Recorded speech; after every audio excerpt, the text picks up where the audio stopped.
새벽 기도회를 시작하겠습니다. 다 같이 주기도문 드립니다. 하늘에 계신 우리 아버지, 아버지의 이름을 거룩하게 하시며 아버지의 나라가 오게 하시며 아버지의 뜻이 하늘에서와 같이 땅에서도 이루어지게 하소서. 오늘 우리에게 일용할 양식을 주시고 우리가 우리에게 잘못한 사람을 용서하여 준 것 같이 우리 죄를 용서하여 주시고 우리를 시험에 빠지지 않게 하시고 악에서 구하소서. 나라와 권능과 영광이 영원히 아버지의 것입니다. 아멘. 찬송가 164장. 예수 부활했으니 할렐루야. 만민 찬송하여라.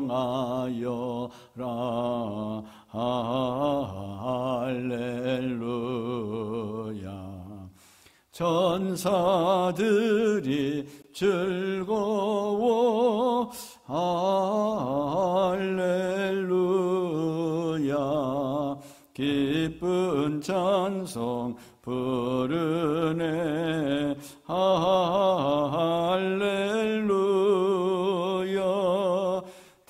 대속하신 주 예수 할렐루야. 선한 싸움 이겼네. 할렐루야. 사망 권세 이기고 할렐루야. 하늘 문을 여셨네. 할렐루야.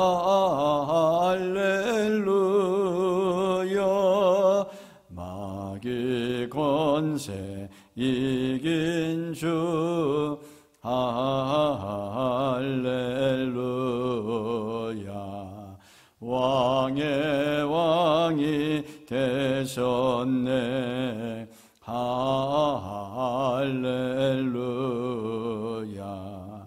높은 이름 세상에 할렐루야.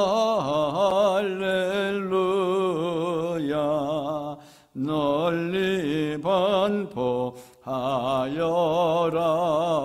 할렐루야.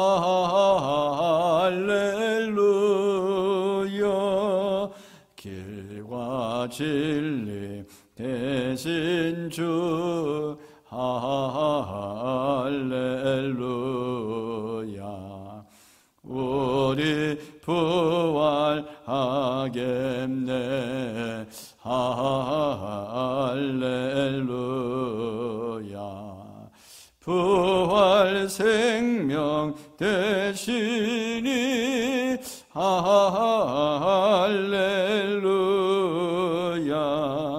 우리 부활하겠네. 할렐루야.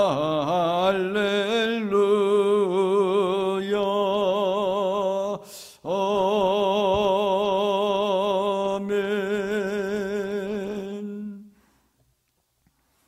고린도후서 4장 7에서 12절에 있는 말씀이 되겠습니다. 우리가 이 보배를 질그릇에 가졌으니 이는 심히 큰 능력은 하나님께 있고 우리에게 있지 아니함을 알게 하려 함이라. 우리가 사방으로 우겨쌈을 당하여도 쌓이지 아니하며 답답한 일을 당하여도 낙심하지 아니하며 박해를 받아도 버림받지 아니하며 거꾸러뜨림을 당하여도 망하지 아니하고 우리가 항상 예수의 죽음을 몸에 짊어짐은 예수의 생명이 또한 우리 몸에 나타나게 하려 함이라. 우리 살아있는 자가 항상 예수를 위하여 죽음에 넘겨짐은 예수의 생명이 또한 우리 죽을 육체에 나타나게 하려 함이라. 그런즉 사망은 우리 안에서 역사하고 생명은 너희 안에서 역사하느니라. 아멘. 우리 주님은 2000년 전 십자가에서 죽었지만 3일 만에 부활하시고 40일간 이 땅에 계시다가 보혜사 성령님을 주실 것을 약속하시고 승천하셨습니다. 그리고 예수님은 약속하신 대로 성령을 보내주셨습니다. 그래서 지금은 그 예수님이 성령님으로 믿는 자 속에 오셔서 우리를 거듭나게 하시고 영원히 함께 하시어 우리의 삶을 하나님의 뜻을 이루는 복된 삶, 되는 인생으로 이루어 갑니다. 예수님의 수제자 베드로는 예수님께서 십자가에서 죽자 실망하고 다시 고기를 잡으러 갔지만 오순절 성령 체험 이후 베드로의 인생은 전혀 다른 삶을 삽니다. 하나님의 뜻을 이루는 복된 인생이 된 것입니다. 따라서 부활의 주님이 오시면 누구도 복된 삶, 되는 인생이 시작됩니다. 그럼 부활의 주님이 오셔서 우리의 복된 삶, 되는 인생을 어떻게 여시는지 생각해 보겠습니다. 첫째로, 부활의 주님이 오시면 진흙 같은 인생이 보배로운 삶이 됩니다. 바울은 오늘 본문 고린도후서 4장 7절에서 우리가 이 보배를 질그릇에 가졌으니 이는 심히 큰 능력은 하나님께 있고 우리에게 있지 아니함을 알게 하려 함이라고 고백을 했습니다. 질그릇 같은 천한 인간 속에 보배이신 주님이 오셨습니다.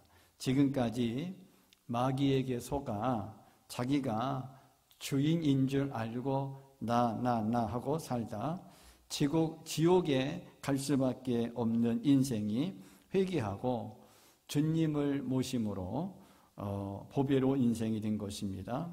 바울은 주님을 만나기 전 예수 믿는 사람을 핍박하고 죽이는 일에 동참하는 병든 삶을 살았습니다. 그런데 부활의 주님을 만난 후 진정으로 회개합니다. 바울은 참 보배인 주님 안에서 복된 인생을 여는 길을 깨달은 후 세상에서 유익하다고 하는 것들을 배설물로 여겼습니다. 두 번째로, 부활의 주님이 오시면 어떤 어려운 환경에서도 참 자유를 누립니다. 본문 고린도후서 4장 8절에서 9절 말씀에 보면 우리는 사방으로 죄어들어도 움츠러들지 않으며 답답한 일을 당해도 낙심하지 않으며 박해를 당해도 버림받지 않으며 거꾸로 뛰림을 당해도 망하지 않습니다. 우리가 사방으로 우겨쌈을 당하여도 쌓이지 아니하며 답답한 일을 당하여도 낙심하지 아니하며 박해를 받아도 버림받지 아니하며 거꾸로 뛰림을 당하여도 망하지 아니하고, 부활의 주님을 믿고 성령이 오시면 우리는 영적 존재로 거듭납니다. 보이는 세상에 사는 것이 아니라 세상을 초월한 주님 안에 사는 것입니다. 그래서 어떤 환경에서도 우겨쌈을 쌓여도 쌓이지 않고 답답한 일을 당해도 낙심하지 않으며 박해를 받아도 버려지지 않으며 거꾸로 뛰림을 당하여도 망하지 않습니다. 바울은 빌립보 감옥에서 착고에 차여 죽음을 눈앞에 두고 있었습니다. 바울은 부활의 주님 안에 있기에 그 환경의 영향을 받지 않았습니다. 오히려 한밤중에 기도하고 찬양할 때 모든 묶임에서 자유를 얻게 됩니다. 바울은 감옥에서 도망하지 않고 간수를 구원하는 하나님의 뜻을 이루는 인생이 됩니다. 세 번째로, 우리의 삶이 어려워지면 부활의 생명이 나타나 다른 사람을 구원합니다. 본문 고린도후서 4장 10절에 보면 우리는 언제나 예수님의 죽임 당하심을 우리 몸에 짊어지고 다닙니다. 그것은 예수님의 생명도 또한 우리 몸에 나타나게 하기 위함입니다. 우리가 항상 예수의 죽음을 몸에 짊어짐은 예수의 생명이 또한 우리 몸에 나타나게 하려 합니다. 그리고 본문 고린도후서 4장 11절에 보면 우리는 살아있으나 예수로 말미암아 늘 몸을 죽음에 내어 맡깁니다. 그것은 예수님의 생명도 또한 우리의 죽을 육신에 나타나게 하기 위함입니다. 신앙생활을 하면서 원하든 원하지 않든 육신의 삶이 어려울 때가 있습니다. 하지만 부활의 주님 안에 거하면 어려울수록 주님의 생명이 더 나타나 다른 사람을 구원하게 됩니다. 이것이 사망은 우리 안에 역사하고 생명은 너희 안에 역사하는 것입니다. 어려운 환경 때문에 힘드신 분이 있다면 그 환경 또한 하나님께서 허락하신 섭리라 받아들이시기 바랍니다. 그 환경 때문에 주님께 더 가까이 갈 수 있다면 그보다 더 큰 복은 없을 것입니다. 세상의 관점으로 보면 불행한 삶이지만 하나님 관점에서 보면 축복받은 인생입니다. 부활의 주님이 내 안에 주인으로 오셨습니다. 그분이 가라는 길로 가면 우리의 길은 활짝 열려 있습니다. 죽어도 천국입니다. 세상 어디에도 이런 복은 없습니다. 주님 한 분의 인생을 걸어 죽어도 천국에 가는 복을 받는 우리 모두가 되었으면 좋겠습니다. 다 같이 기도하시겠습니다. 부활의 주님이 오시며 인생이 보배로운 삶이 되고 어떤 어려운 환경에서도 참 자유를 누리며 어려울수록 주님의 생명이 더 나타남을 믿고 주님 한 분에 내 인생을 걸게 하옵소서. 다 같이 주여 세 번 하며 기도합니다. 주여, 주여, 주여.